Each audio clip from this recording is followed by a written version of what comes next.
with Kenny Jackett moving to left back and Will Frostron reverting to the wide position in which he started his league career. Nigel Callaghan is preferred to Worrell Sterling, while George Riley's injury gives another First Division opportunity to Jimmy Gilligan. Left-back Pat van den Hauwe passed the fitness test this morning to take his place in an unchanged Everton side, 8 of whom played in the FA Cup final triumph over Watford last May.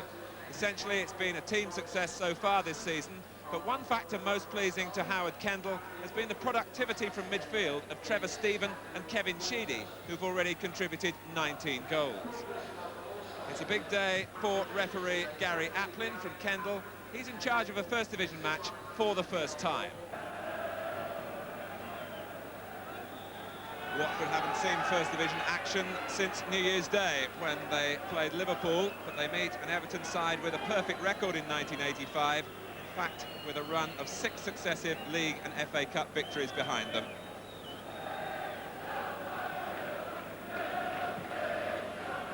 It's a bright, somewhat blustery afternoon.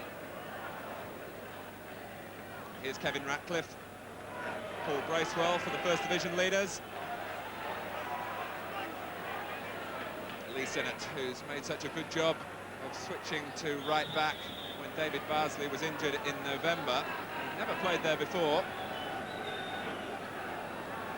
And Watford's is the first free kick, which is immediately sent Steve Terry coming forward to join Gilligan and Blissett. Barnes to use his left foot. 5 to aim for. Callaghan touched it, and Gilligan almost was able to drag in some type of shot. Sharp. Here's Trevor Stephen. Peter Reid darting up in support.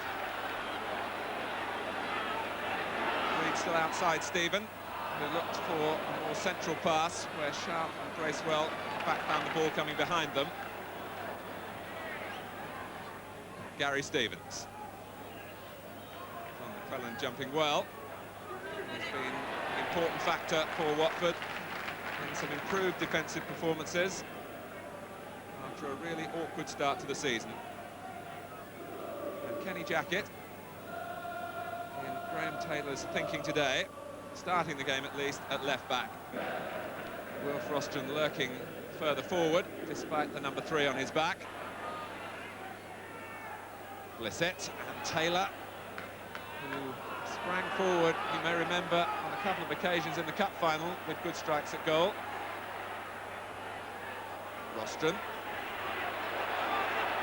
Almost a case of scrum down. Rostron was holding the ball, and the referee will now drop it between Blissett and Peter Reid.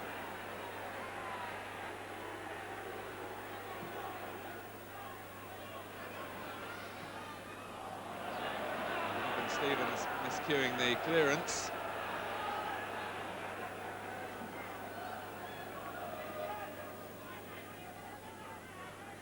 Blissett trying to turn Reid, and Reid coming in from an angle that was almost automatically going to lead to a free kick to Watford. From a promising position, Callaghan to take it. Barnes, off the bar, Blissett! It was the back header by John Barnes. Callaghan's free kick, very much in the Watford style, looking for the player coming in at the near post. Southall was beaten out off the bar.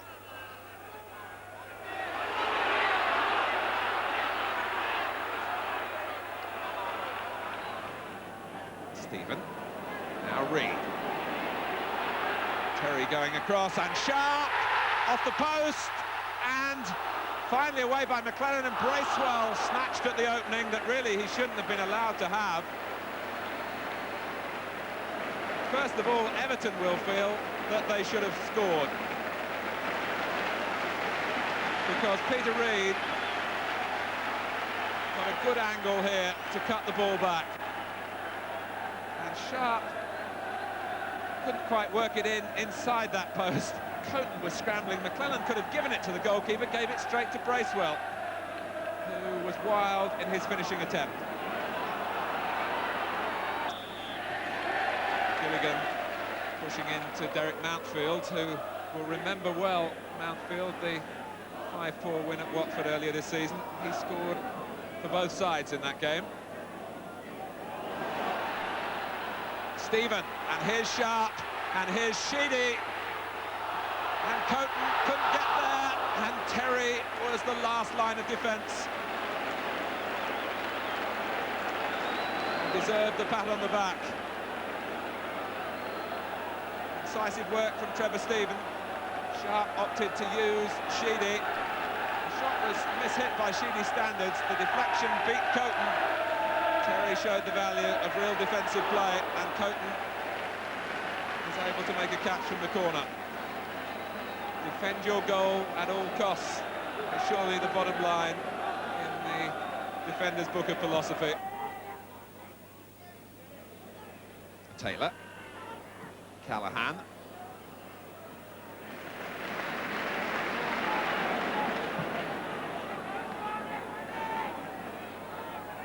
McClelland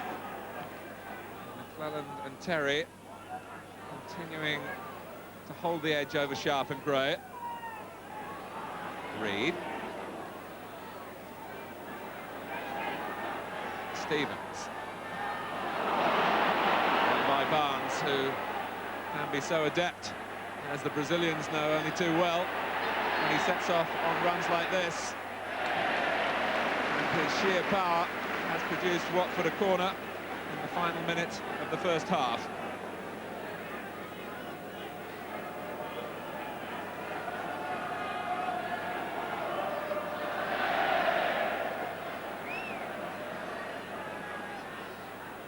Taken again by Callahan, and Southall misjudged it. Terry!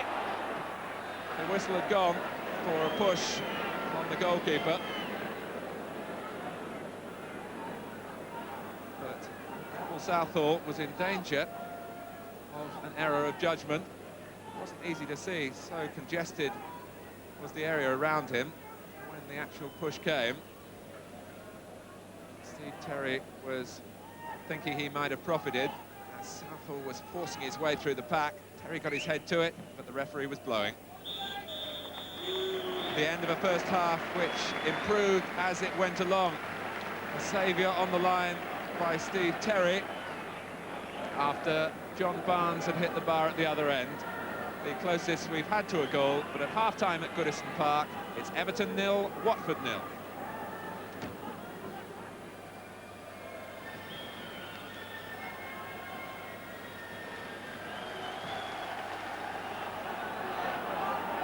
Still on crutches, Adrian Heath, with the knee injury that will keep him out, one thinks, for the rest of the season. But maybe his goal power is something that Everton could have done with in the first half. The First Division leaders who've scored in every home league game this season. It's Watford who've only failed to score twice in their 23 outings in the First Division. Perhaps a surprising fact that we're still waiting for the game's first goal.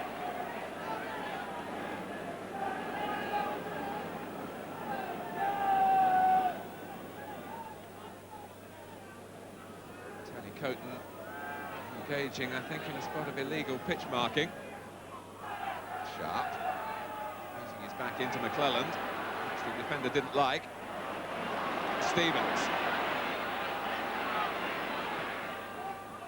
Stephen. Now Vanden Hauwe. Again denying Everton space. Bracewell. Stevens. Into the feet of Reed. Lovely dummy on Barnes. Almost the case of the bite a bit. John Barnes has done that often enough to opponents. Peter Reed twisted into the dummy. Barnes just came up with the answer, but it's cost Watford a corner. And Coton paws it away, only as far as Reed. Sheedy had got back onside. Gray, and Coton did well. Gray's header taking a deflection, but it just won't go in for him at the moment.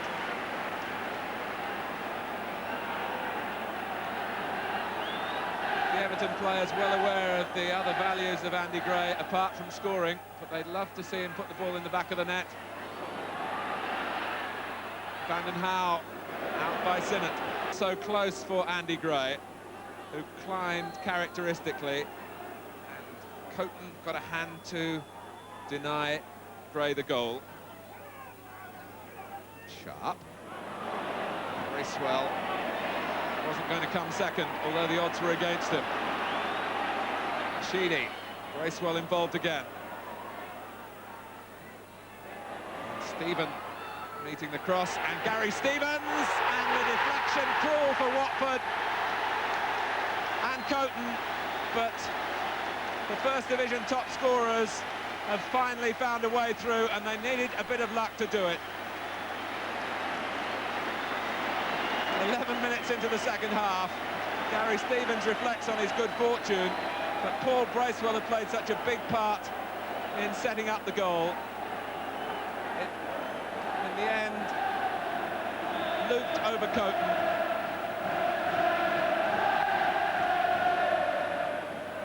But it's Gary Stevens' goal, and he's on the score sheet just as he was in the FA Cup tie last week against Doncaster.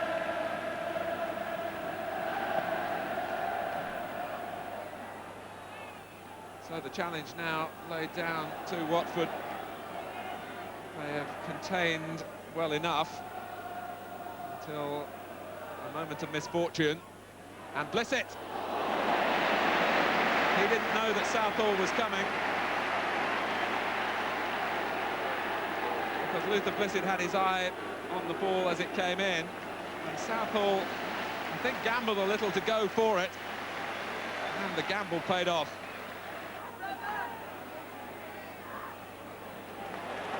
Stevens, off goes Sharp.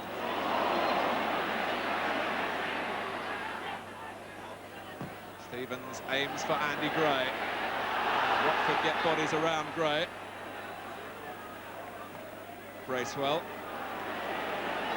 Stevens. Gray has stolen a yard here on Terry. Bracewell. Well played.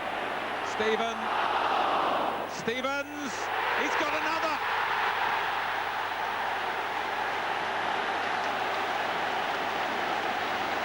And once again, Bracewell was involved.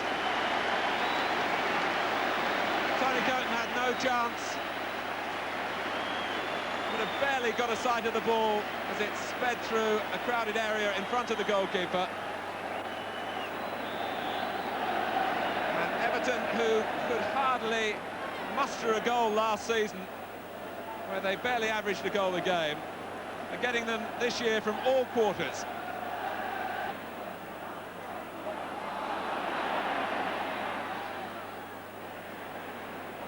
Watford preparing to bring on their substitute, Jan Lohman.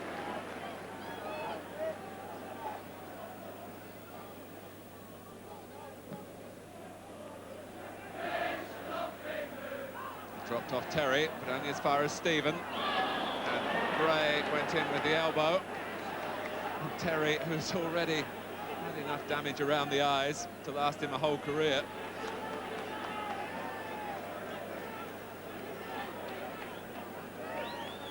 Maybe Jimmy Gilligan, the player, coming off. Looking towards the bench as the substitution is to be made. With 24 minutes remaining, and the Dutchman, Jan Lohman, takes his place probably in midfield, and maybe John Barnes will push up alongside Luther Blissett. Barnes, the linesman, is flagging. The referee acknowledges. I don't think Barnes was too convinced.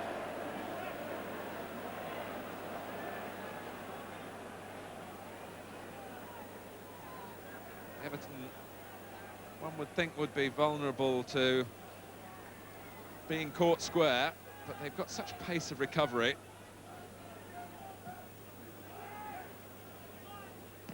Gray. Here's Sharp. Now Stephen. And Sharp again.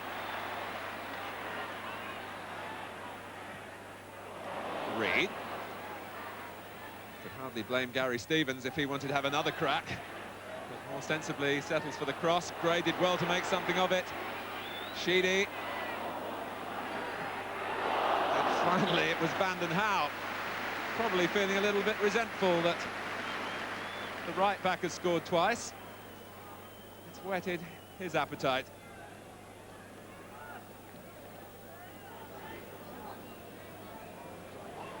Gray. Reed. Well, perhaps telling Stevens where he might have been. It's a little infield on that occasion. Much more verb about Everton now. Bracewell. Gray left it. Sheedy! Oh, yes!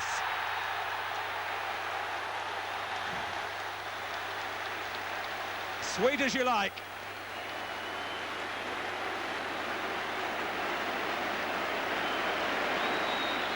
But an indication of a much more relaxed Everton approach, having gone 2 in front.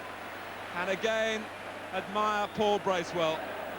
He left John McClelland, and Andy Gray, who might have been tempted to go for the cross himself, let it run, presumably on a call from Sheedy. And what a perfect view of almost the perfect goal.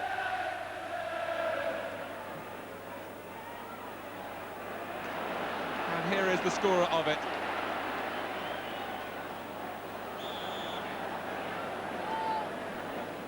So with 20 minutes remaining, Everton lead by 3 goals to 0.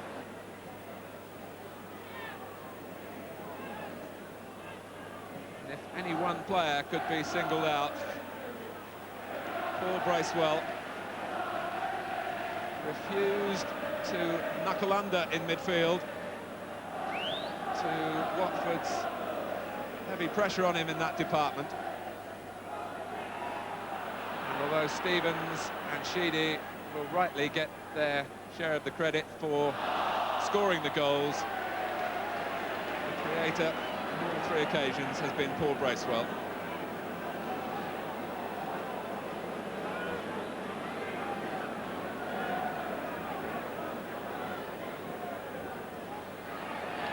Gray. I think the one thing every Everton supporter would want now would be for Andy Gray to score, but it's Bracewell.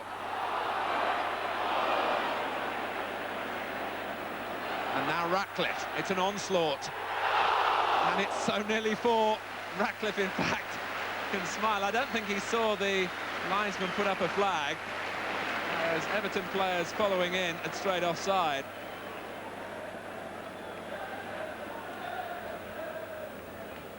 So Tony Coton in the Watford goal conceded 5 against Everton on his Watford debut back in September. And 3 more here.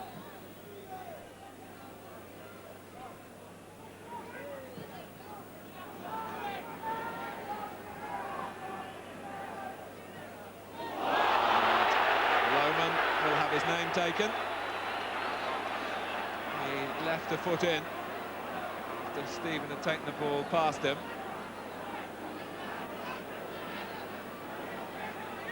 Not quite the impact coming on that I think Jan Lohman would like to be remembered for. You can forgive him determination to be back in the thick of the fray. He's missed 15 months with a knee injury. Sharp. Stephen took it on the chest, and Coton couldn't keep it out. So he can't be that badly hurt. It's 4-0.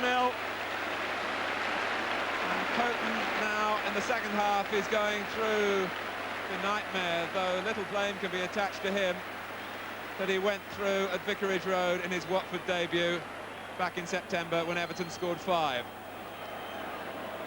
Sharp won it well. And McClelland's stretch wasn't enough. Nor was Coton's reaction to a close-range effort from Stephen. And it's the final moment after he celebrates his 10th goal. He gives way to Terry Curran. So Howard Kendall gets a goal again apiece from his 2 wide midfield players. 1 for Stephen, 1 from Sheedy, to add to the 2 from Gary Stevens. Stevens. Bracewell. Now Taylor.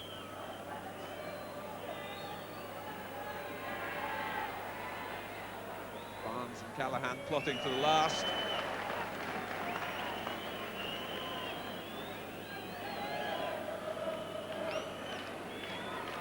We're deep into stoppage time.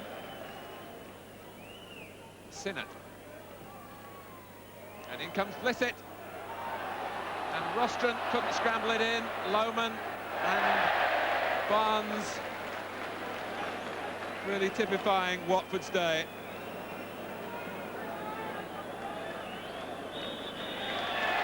The last incident of an enjoyable match that veered away from Watford in the second half. Barnes here couldn't provide even a consolation goal for them.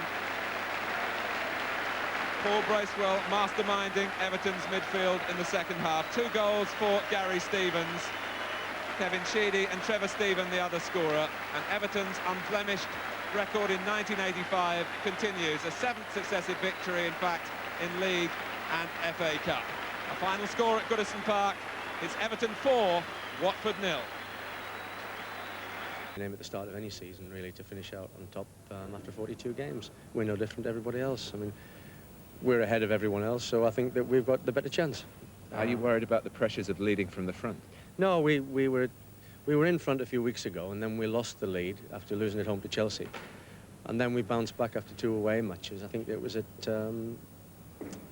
another home match, I think against Newcastle, that we bounced back on top. I'm not sure about that, but you sensed really that the players were looking to get back on top as quickly as possible, and that's what they did.